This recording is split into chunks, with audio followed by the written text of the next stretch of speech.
Bueno, esta es la segunda parte de equilibrio.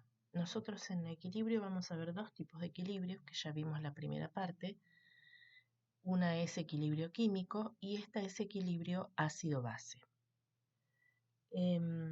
Cuando nosotros intuitivamente sabemos que algo es ácido y algo es básico, pero digamos acá lo que vamos a aprender es reconocer las diferencias entre los distintos ácidos y las distintas bases y cómo se relacionan.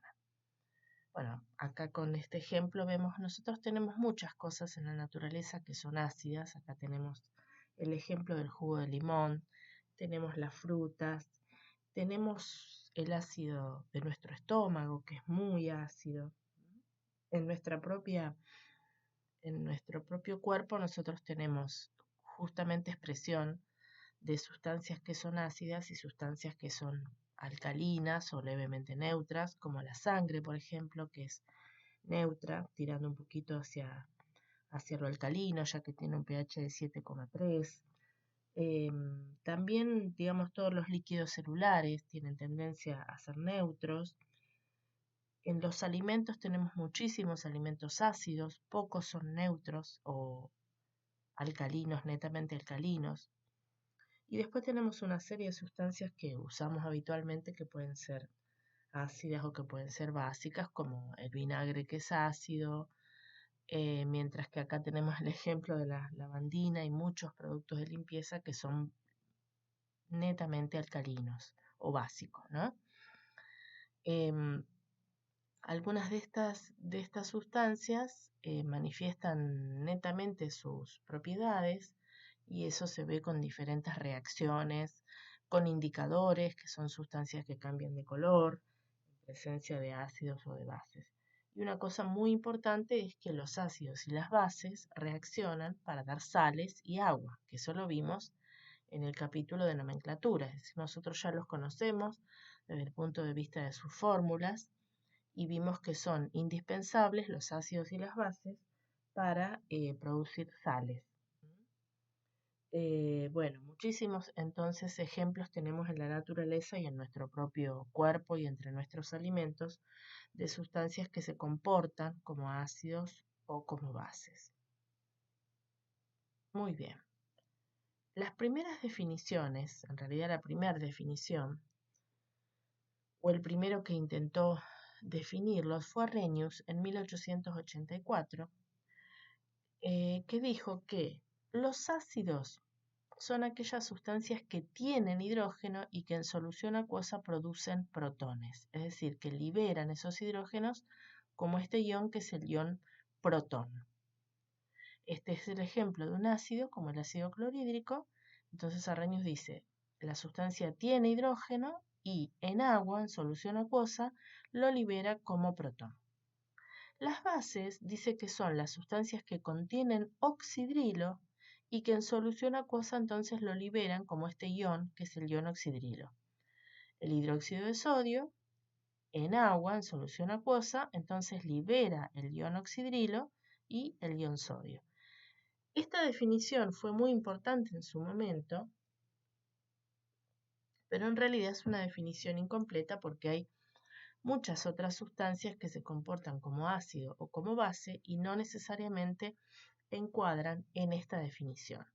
Entonces, en 1923, dos investigadores diferentes, Bronsted y Lowry, y en forma incluso independiente, no es que trabajaron juntos, presentaron la misma teoría ácido-base, en la cual se considera ácido a una sustancia capaz de ceder un protón y base a una sustancia capaz de aceptar un protón. Entonces, acá volvemos a tener, por ejemplo, el ácido clorhídrico, que en presencia de agua cede su protón, ¿a quién? Al agua. Entonces genera este ion cloruro, porque él pierde este hidrógeno, lo cede, entonces genera este ion. Y este hidrógeno, que lo capta el agua, permite que se genere este ion, que es el ion hidronio, que en realidad es un ion mucho más real, su presencia en agua, ya que el protón, así aisladito, solito en agua, no existe, ¿Por qué? Porque es una sustancia que se rodea de moléculas de agua, entonces es muy poco probable que exista así aislado. Es mucho más probable que exista de esta manera o incluso rodeado de más moléculas de agua. Pero lo simplificamos de esta manera, como hidrógeno 3 oxígeno, este ion, y lo llamamos ion hidronio. Fíjense, ¿quién podría, bueno, por supuesto, a quién le da el hidrógeno? Al agua, o sea que el agua está actuando acá como base, porque lo está aceptando a ese protón. Muy bien, ¿cómo se define la base? A una sustancia capaz de aceptar un protón. Entonces acá tenemos una sustancia, como el amoníaco, que es capaz de aceptar un protón del hidrógeno para transformarse en este ion que se llama ion amonio y generar el ion oxidrilo. Entonces, como vemos, esta sustancia no entraría, por ejemplo, en la definición de Arrhenius de base, porque no contiene oxidrilos. Sin embargo, cuando se disuelve en agua, es capaz de generar, sí, oxidrilos. Bueno, ahora después vamos a ver que este es un ácido fuerte, por eso acá hay una única flecha, en una sola dirección, y este es una base débil, por eso hay un equilibrio acá, hay una doble flecha. Esta definición es la que vamos a usar en nuestra materia. Hay otra definición más, que es la definición de Lewis, que no la vamos a utilizar y todos los ejemplos que trabajemos vamos a continuar, digamos, utilizando esta definición, la de Bronsted y Lowry. ¿Esto qué es lo que genera? Genera pares ácido-base que se llaman pares ácido-base conjugados. Especies que solamente difieren en un protón. Si volvemos a este ejemplo, por ejemplo, el ácido clorhídrico y el cloruro son un par ácido-base conjugado, porque la única diferencia que hay entre ellos es un hidrógeno. Fíjense, el agua y el ion hidronio también es un par ácido-base conjugado, la única diferencia que hay entre ellas es un hidrógeno. El amoníaco y el ion amonio son un par ácido-base conjugado. Son aquellas sustancias que solo difieren entonces en un protón y que por supuesto surgen a partir de ácidos o bases, ¿no? Entonces acá los volvemos a mencionar.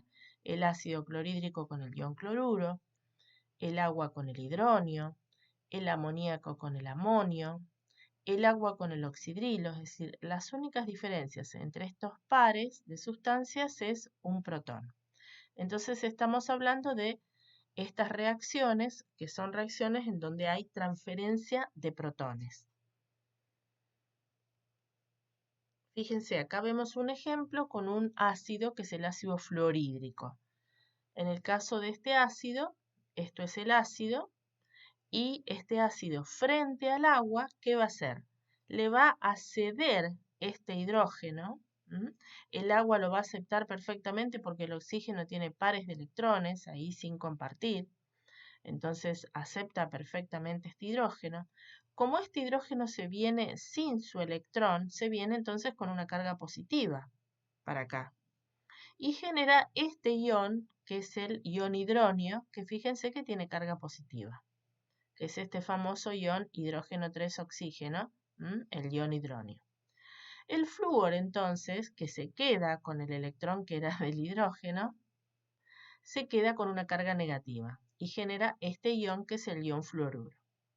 Como este ácido es un ácido débil, en realidad acá hay una doble flecha porque se genera un equilibrio. ¿Qué quiere decir? Que este ion fluoruro también puede reaccionar con este ion hidronio para dar ácido fluorhídrico y agua. Es decir, esta reacción se da en ambas direcciones, lo que nosotros ya vimos como característica del equilibrio químico. Fíjense que acá las identificamos como el ácido o la base simplemente para entender cuál es el par ácido-base conjugado.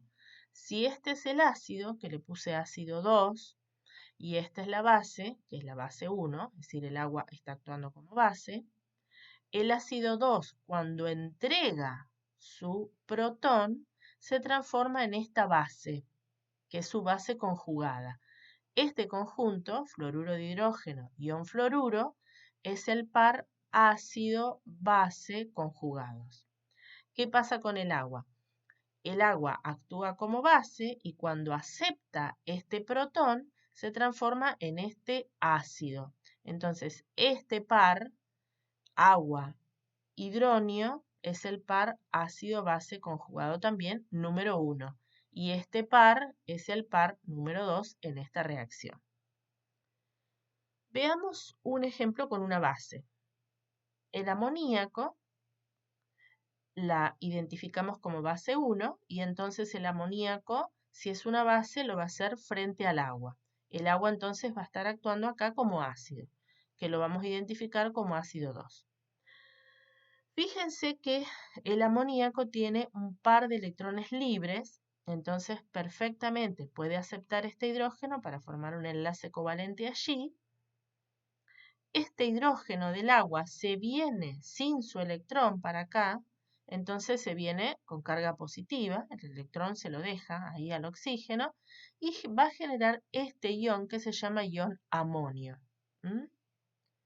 que por supuesto tiene la carga positiva proveniente del hidrógeno. ¿Cómo queda el agua? El agua, al perder ese hidrógeno, sin perder el electrón, queda como ion oxidrilo. Queda este OH con carga negativa, que es el ion característico de las bases.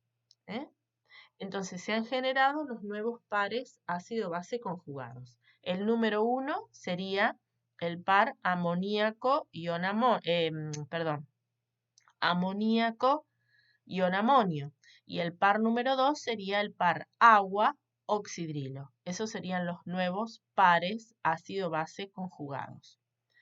¿Qué cosa interesante vemos acá después de estos dos ejemplos? Fíjense, acá el agua actuó como base, aceptando el protón. Sin embargo, acá el agua actuó como ácido, cediendo un protón.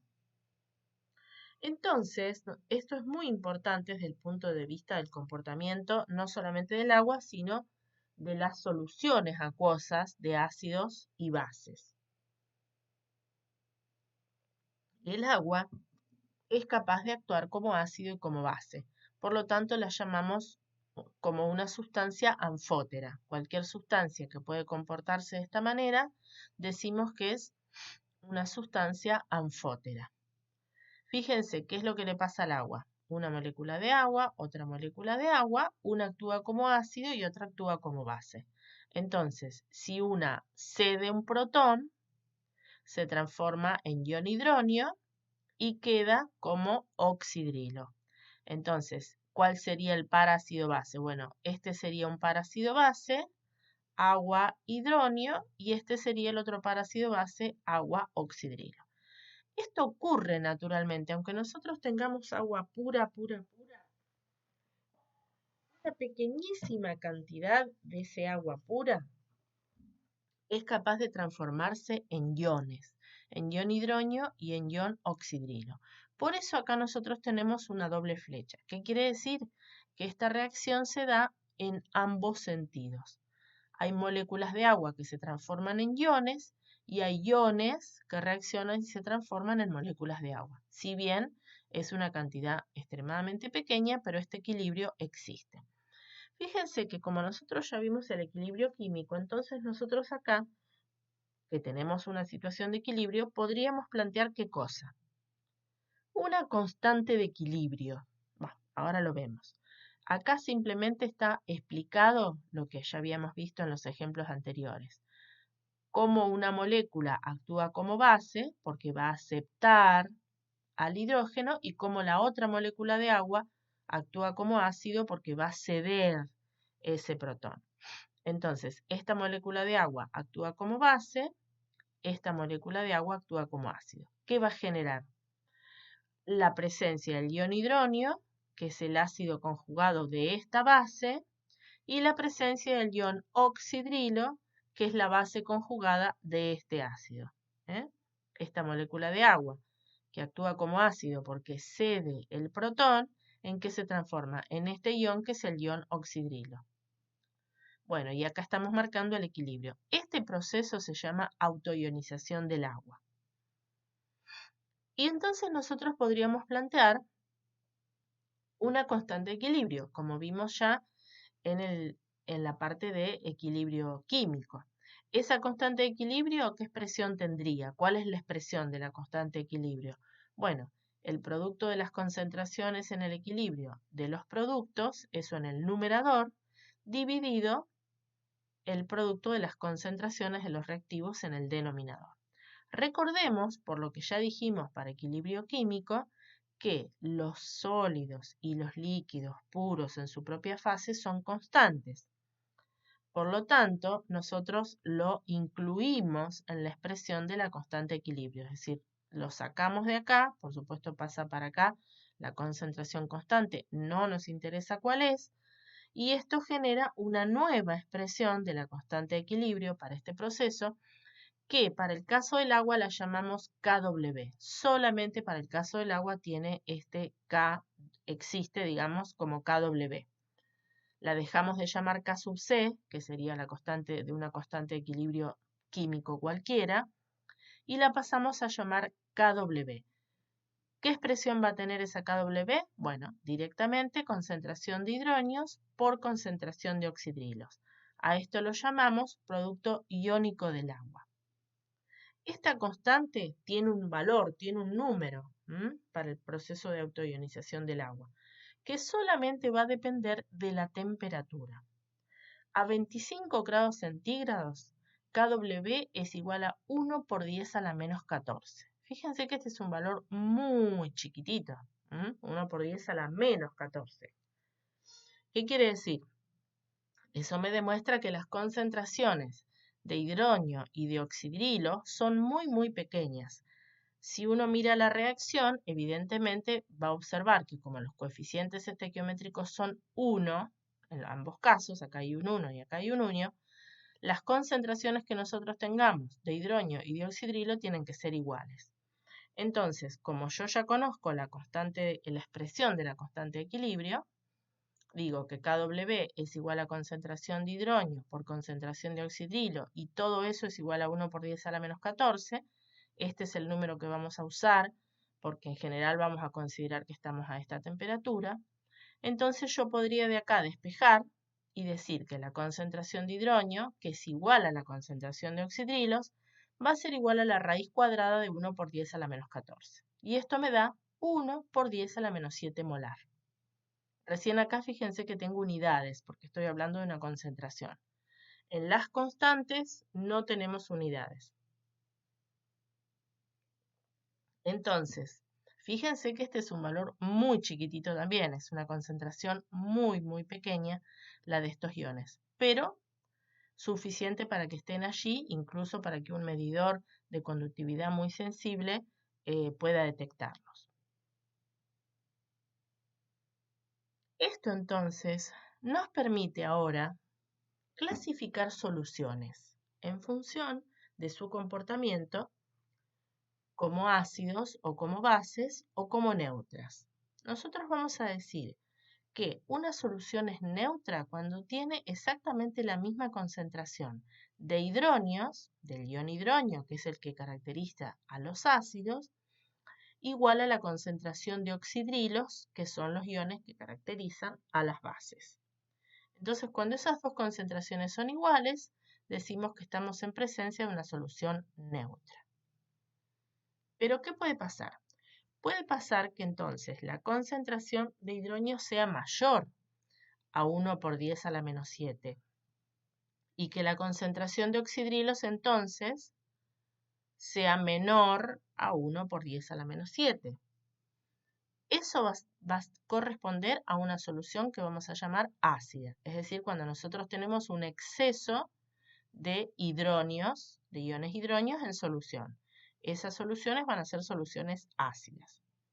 Pero también puede pasar lo contrario, que nosotros tengamos una concentración de hidronios menor a 1 por 10 a la menos 7 y una concentración de oxidrilos mayor a 1 por 10 a la menos 7.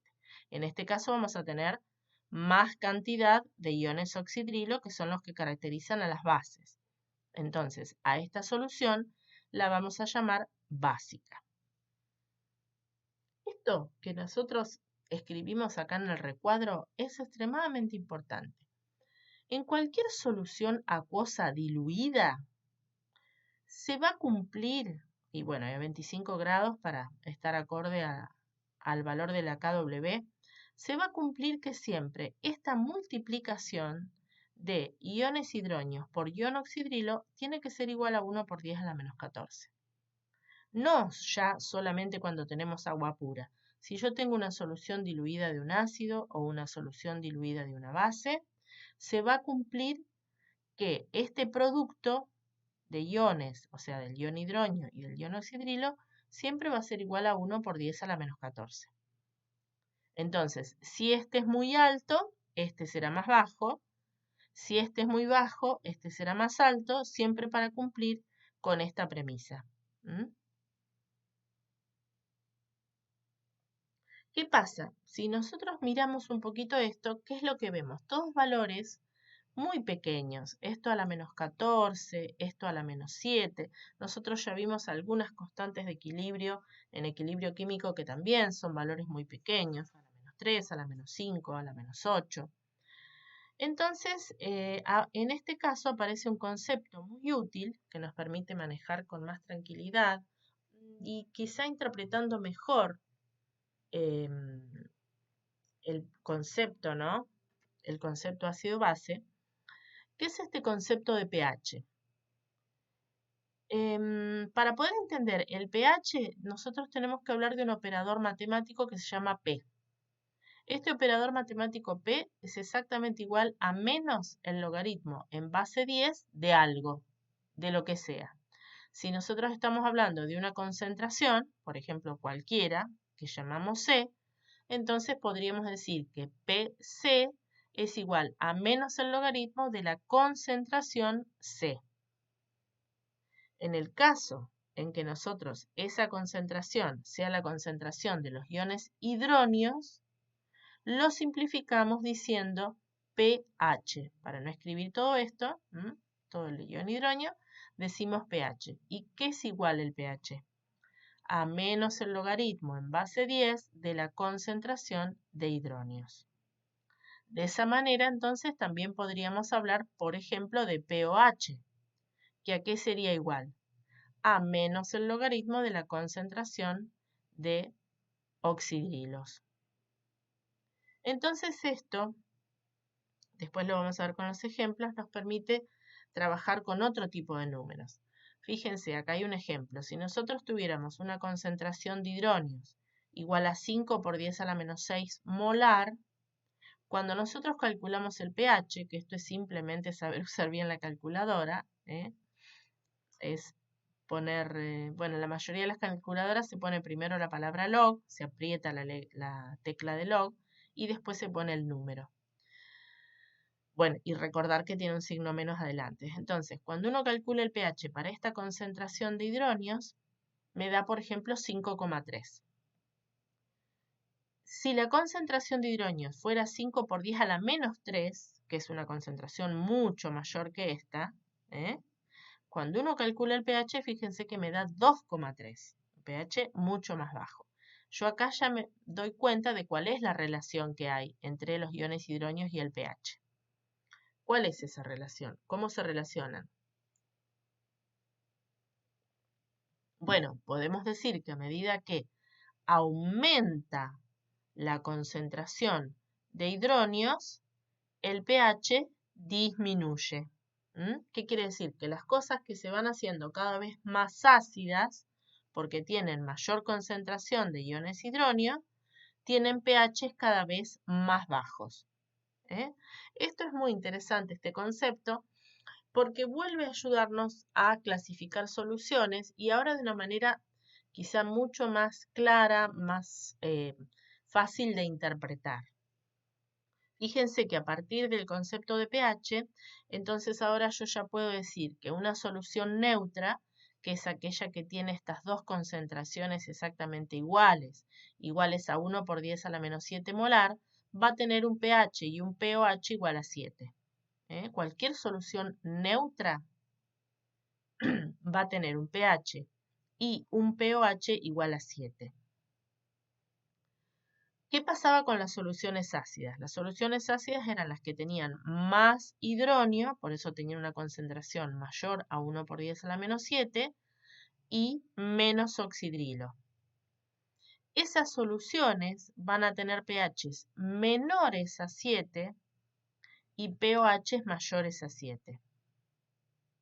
¿Y qué pasa con las soluciones básicas, que son las que tienen más oxidrilo y menos hidronio, es decir, concentraciones de oxidrilos mayores a 1 por 10 a la menos 7? Las soluciones básicas van a tener pH mayor a 7 y pOH menor a 7.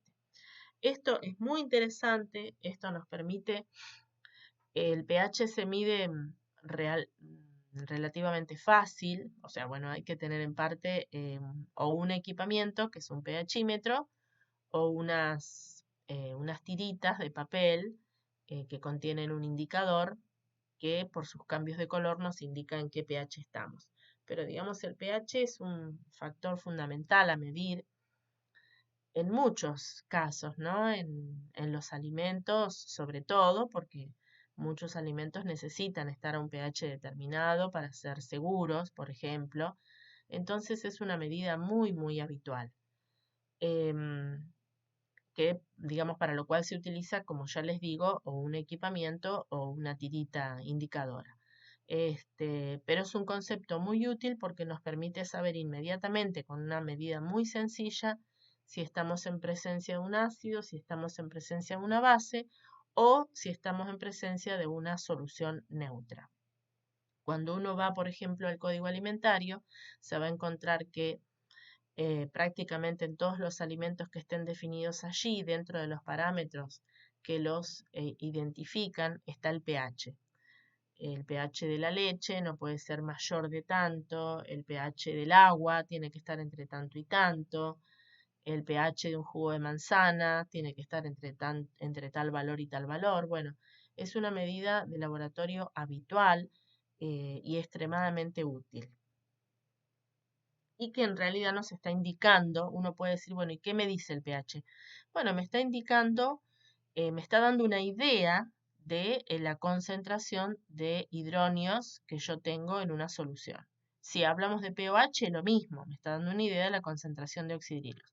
Solo que se ha utilizado más, se ha universalizado más este concepto de pH, entonces uno puede decir, una solución neutra tiene que tener pH 7, una solución ácida tiene que tener pH menor a 7 y una solución básica tiene que tener pH mayor a 7.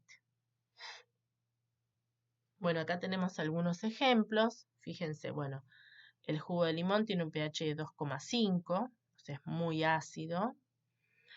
Una manzana puede tener pH 4 y eso dependerá de su variedad. El café, un pH de 5.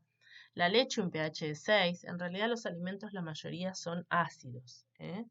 Ni siquiera la leche es neutra todavía. Este pH todavía sigue siendo un pH ácido. Cercano a la neutralidad, pero ácido. Uno de los pocos alimentos alcalinos es la clara de huevo, que tiene un pH de 9. Bueno, y acá hay otras sustancias bien conocidas, como el amoníaco concentrado, que tiene un pH de 12, y el ácido clorhídrico concentrado, que tiene un pH de menos 1. Es el que compramos, digamos, en la botella de ácido clorhídrico concentrado, que acá en realidad esta es de ácido sulfúrico, que también seguramente tiene un pH muy, muy bajo si está bien concentrado. Esto simplemente para verlo como ejemplo nada más. Entonces, ese operador P que nosotros le aplicamos a las concentraciones, nosotros también se lo podemos aplicar a una constante. Si se le aplicáramos al KW, sería, y el KW nosotros sabemos que es esta expresión, KW es igual a concentración de hidronios por concentración de oxidrilo, le estaríamos aplicando el menos logaritmo al KW y el menos logaritmo a toda esta expresión, que es un producto. Por las reglas del logaritmo, que son reglas matemáticas, aplicarle el logaritmo a un producto es tener la suma de esos logaritmos. Entonces, el pKW me termina dando el menos logaritmo de hidronios más el menos logaritmo de oxidrilos. ¿Y eso a qué es igual? APH más pOH. Entonces, esta expresión de que pKW es igual a pH más pOH también es una expresión muy útil. Como KW tiene un valor constante, 25 grados, es 1 por 10 a la menos 14, cuando nosotros resolvemos, es decir, cuando le aplicamos el operador P, eso nos da 14. Entonces, esta expresión también es muy importante, muy útil para hacer cálculos. Y así como antes hablamos de que en las soluciones diluidas debía cumplirse esto, ahora decimos que en cualquier solución acuosa diluida se va a cumplir que el pH más el pOH tiene que dar 14. ¿Mm?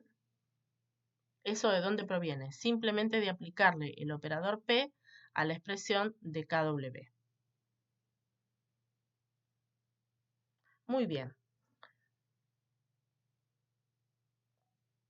Tanto en el caso de los ácidos como las bases, incluso yo ya lo he mencionado, nosotros vamos a poder hablar de fuerza de ácidos o de bases en solución acuosa. ¿Qué quiere decir fuerza? Que sean más ácidos unos que otros, que tengan más características de bases unos que otros, que unos entreguen más fácilmente sus protones, que otros acepten más fácilmente los protones. De eso estamos hablando.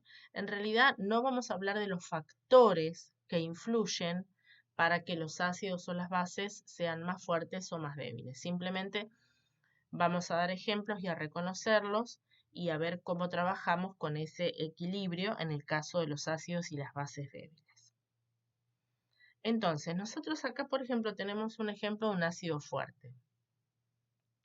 El ácido clorhídrico de la línea del grupo de los halógenos en la tabla periódica, el ácido clorhídrico, el ácido bromhídrico, el ácido iodídrico, son todos ácidos fuertes. ¿A qué consideramos ácidos fuertes? Aquellos ácidos que entregan muy fácilmente su protón, entonces todo lo que nosotros colocamos en agua se transforma en iones. Hay una ionización completa. Si yo acá pongo un mol, voy a tener un mol de esto y un mol de esto. Si yo acá coloco 3 moles, bueno, voy a tener 3 moles de esto más 3 moles de esto. Y acá fíjense que pongo una única flecha hacia la derecha. ¿Qué estoy diciendo? Que la única reacción que se manifiesta es esta. A ese tipo de ácidos nosotros los llamamos ácido fuerte. Muy bien, pero ¿qué pasa, por ejemplo, con el ácido fluorhídrico? Que sería también un ácido del grupo de los halógenos, que es el del primer elemento, que es el flúor de ese grupo. Ese ácido no es un ácido fuerte. Es decir, el flúor no entrega tan fácilmente su hidrógeno al agua y entonces se genera un equilibrio. Es decir, parte de las moléculas de fluoruro de hidrógeno, una parte pequeña, se transforman en estos iones que son el ion hidronio y el ion flúor. Es decir, él está muy cómodo, así como molécula, no entrega entonces tan fácilmente este hidrógeno, lo hace en una pequeña parte y entonces aparece una pequeña parte de estos iones. Decimos que es un ácido débil. Después vamos a analizar un poco el valor de sus constantes de equilibrio. Muy bien, entonces si eso es un ácido, pero estamos en presencia de un equilibrio, que sería como un equilibrio químico, podemos hablar de una constante. La expresión de la constante para esta ecuación, aquí sería igual. En el numerador, la concentración de los productos, que serían el ion fluoruro y el ion hidronio, y en el denominador la concentración de los reactivos. Recuerden que el agua no lo colocamos en la expresión de la constante porque es un líquido puro en su propia fase. Entonces, a esta constante de equilibrio directamente la llamamos K sub A, que sería la constante de disociación de un ácido débil. En el numerador siempre va a tener lo mismo que en cualquiera de los equilibrios, la concentración de las especies de los productos en el equilibrio y en el denominador la concentración de los reactivos en el equilibrio. Recuerden que estas son concentraciones molares y en el equilibrio. ¿Qué pasa con las bases? Bueno, acá nosotros tenemos la expresión de una base fuerte. El hidróxido de sodio se transforma totalmente en iones. Entonces, si yo pongo un mol en agua, voy a tener un mol de oxidrilos y un mol de sodios. Si coloco 2 moles en agua, voy a tener 2 moles de oxidrilos y 2 moles de sodio. Todo lo que yo coloco en agua se disocia para dar iones. O sea, hay un proceso de ionización completo y por eso acá pongo una flecha únicamente en un proceso hacia la derecha. Y digo que esa es una base fuerte. No tiene sentido hablar de constante equilibrio. Lo mismo que acá. No tiene sentido plantear una constante equilibrio para este ácido, para el ácido clorhídrico, porque es un ácido fuerte. Pero acá tenemos otro tipo de base, como el amoníaco, que ya lo habíamos visto, que es una base débil. ¿Qué quiere decir? Que no todo lo que nosotros colocamos en agua se transforma en iones. El amoníaco tiene tendencia a aceptar un protón, por eso se transforma en ion amonio, y digamos cuando acepta ese protón, el agua se transforma en este ion oxidrilo. Pero esto lo hace en una pequeña medida. Quiere decir que el equilibrio, digamos, hace que estos iones también reaccionen para dar estas moléculas y entonces que no tengamos una gran cantidad de ion amonio y una gran cantidad de ion oxidrilo. Eso después lo vamos a ver cuando veamos el valor real, el número de las constantes de equilibrio. Entonces, como en todo equilibrio, nosotros podemos plantear una constante de equilibrio, que en este caso, como estamos en presencia de una base, la vamos a llamar K sub B. Para este ejemplo, ¿a qué va a ser igual? En el numerador, concentración de amonio por concentración de oxidrilos y en el denominador, concentración de amoníaco. Igual que antes, otra vez, el agua no está en la expresión de la constante de equilibrio. A esta K sub B la llamamos constante de disociación de la base.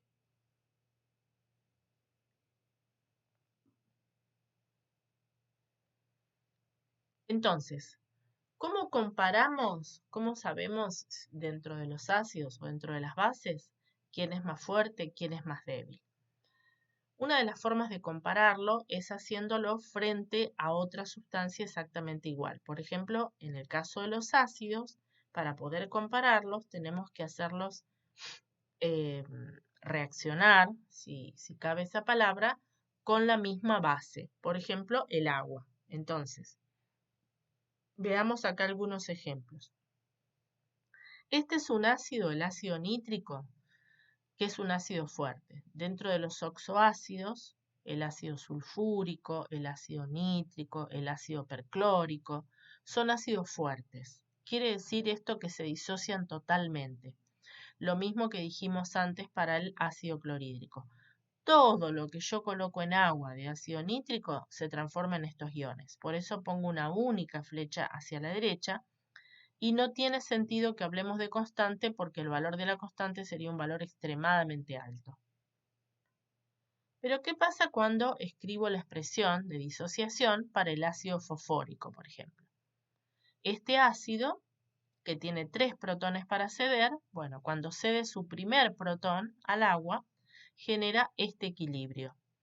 Una pequeña parte de las moléculas del ácido fosfórico se transforman en iones. En el ion hidronio, por supuesto, y en este ion que se va a llamar fosfato diácido. La constante de equilibrio de disociación de este ácido es 7,5 por 10 a la menos 3. Ese es el valor. Cuando nosotros escribimos el equilibrio, por ejemplo, para este ácido, que es el ácido acético, el que está presente en el vinagre, este ácido tiene este hidrógeno también capaz de cederlo, lo cede a las moléculas de agua y se transforma en ion hidronio y en este ion que se llama ion acetato.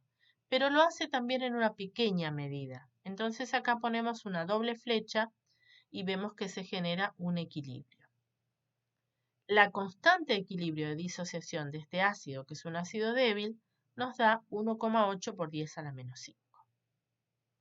Entonces, como yo los comparé a esos ácidos frente a la misma base, que usé el agua como base, ahí sí yo puedo medir de alguna manera o comparar la fuerza de estos ácidos. ¿Qué puedo decir? Bueno, el ácido nítrico obviamente es el ácido más fuerte de esos tres. El ácido acético es el más débil de los tres. ¿Por qué? Porque tiene la constante más pequeña. Entonces ahí yo ya puedo decir, dentro de los ácidos débiles, comparados frente a la misma base, en este caso el agua, será más fuerte aquel ácido que tenga una constante mayor y será más débil aquel que tenga una constante menor. Cuando yo empiezo a comparar ácidos débiles entre sí. Esto lo puedo decir porque los estoy comparando frente a la misma base. Estoy usando el agua como base. Entonces, de estos dos ácidos, ¿cuál es más fuerte? Sin dudarlo, el ácido fosfórico. De estos dos ácidos, ¿cuál es más débil? Sin dudarlo, el ácido acético. ¿Quién me lo dice? El valor de sus constantes de equilibrio. Muy similar pasa con las bases. Si yo quiero comparar bases, vamos a ver que pasa lo mismo. Por ejemplo, acá, bueno, dentro de las bases fuertes, pueden ser algunos óxidos metálicos o hidróxidos. Acá tenemos un ejemplo con el óxido de calcio, que es una base fuerte que todo lo que se coloca en agua se transforma en oxidrilos y en iones calcio. Entonces no tiene sentido hablar de constante equilibrio porque todo se transforma en iones. Entonces decimos que es una base fuerte. ¿Qué pasa con esta base débil? Que ya vimos el ejemplo del amoníaco. El amoníaco es una base, acepta el hidrógeno del agua, se transforma en este ion amonio y en ion oxidrilo, pero no lo hace en una medida muy importante. Es decir, permanece mucho más cantidad en forma molecular que en forma iónica. Planteamos entonces una situación de equilibrio, una doble flecha, y cuando calculamos el valor de la constante equilibrio de disociación de esta base, vemos que es 1,8 por 10 a la menos 5. Para otra base, como podría ser el ion hipoclorito, este es el ion que está presente en la lavandina, el ion hipoclorito también acepta un protón que, digamos, cede el agua para transformarse en este ácido, el ácido hipocloroso, y generar oxidrilos. Pero lo hace en una pequeña medida. Entonces, ¿qué pasa? Tenemos que plantear acá una situación de equilibrio. Cuando calculamos la constante de disociación de esta base, del ion hipoclorito, vemos que nos da 3,3 por 10 a la menos 7, mucho más chiquita que esta. Entonces, de nuevo, ¿qué podemos decir sobre la fuerza de estas bases? Bueno, podemos decir que el óxido de calcio, por supuesto, es la base más fuerte de estas tres, y cuando analizamos estas dos bases, el amoníaco o el ion hipoclorito, frente al mismo ácido, porque las dos las tenemos frente al agua actuando como ácido, ¿qué podemos decir? Que el amoníaco es una base más fuerte que el ion hipoclorito. Simplemente, ¿quién me lo dice? El valor de sus constantes de equilibrio.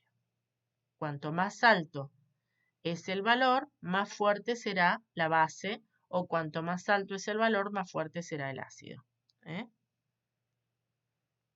Eso entonces lo que no vamos a analizar acá es cuáles son los factores que influyen para que algunos ácidos sean más fuertes que otros o para que algunas bases sean más fuertes o más débiles que otras. Esos factores, digamos, no los vamos a analizar. Simplemente entender el concepto de estos ácidos o bases débiles que son aquellos en los cuales planteamos equilibrios posibles y por eso planteamos constantes de equilibrio de disociación. Hay algunos ácidos, que los vamos a llamar ácidos polipróticos, que son los ácidos que tienen más de un protón, por ejemplo, para entregar. Un ejemplo clásico de ácidos polipróticos es el ácido fosfórico. El ácido fosfórico tiene 3 protones para entregar. Entonces, cuando le entrega el primer protón al agua, se transforma en este ion, que es el fosfato diácido, porque todavía le quedan 2 hidrógenos, más el ion hidronio. Y lo hace en un proceso, por supuesto, de equilibrio, porque es un ácido débil, con una constante igual a 7,5 por 10 a la menos 3. Pero este ion, el fosfato diácido, también puede seguir entregando protones. Cuando entrega un protón de nuevo a otra molécula de agua, genera este ion, que es el fosfato monoácido, más el ion hidronio, pero esto ya le cuesta más, lo hace más difícilmente. Fíjense que la constante equilibrio de este proceso es 6,2 por 10 a la menos 8, o sea, un valor mucho más chiquito que este. Y por último, este ion, que es el fosfato monoácido, le queda un protón para entregar a la molécula de agua para generar este ion, que es el ion fosfato, más el ion hidronio, lo hace todavía con mucha más dificultad porque la constante de disociación de este ácido es 2,2 por 10 a la menos 13. Entonces, como vemos, si yo comparara estos ácidos entre sí, diría que este ácido es mucho más fuerte que este y que este en este proceso de disociación. Me doy cuenta por los valores de las constantes. Cada vez se le hace más difícil a los ácidos polipróticos entregar los siguientes protones. Siempre el primero resulta más fácil de entregar. Bueno, eso va a tener que ver con el tipo de enlace, va a tener que ver con la estructura de la molécula, con el tamaño de la molécula, bueno, con muchos factores que no vamos a analizar, pero pasa esto en los ácidos polipróticos. Entregan el primer protón muy fácilmente y le va costando más entregar los siguientes protones. Por eso, digamos, hay distintos valores en las constantes de equilibrio. Muy bien. Bueno, esto ya lo dijimos, entonces estos ácidos no ceden con la misma facilidad todos los protones. Bueno, y acá vamos a empezar a ver algunos ejemplos.